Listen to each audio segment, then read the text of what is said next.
Yo investigo por el tatuaje reparador en el cáncer de mama. Nosotras investigamos biomarcadores que puedan predecir el desarrollo temprano de preeclampsia.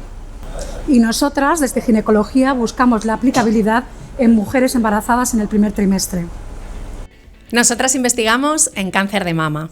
En concreto, en cáncer de mama triple negativo precoz y búsqueda de biomarcadores de respuesta y resistencia al tratamiento con quimioinmunoterapia neoadyuvante.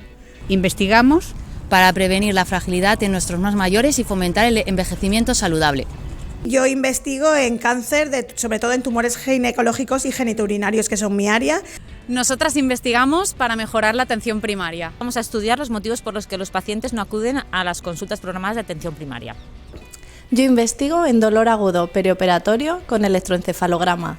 Yo investigo para mejorar atención y pronóstico de las pacientes con cáncer ginecológico.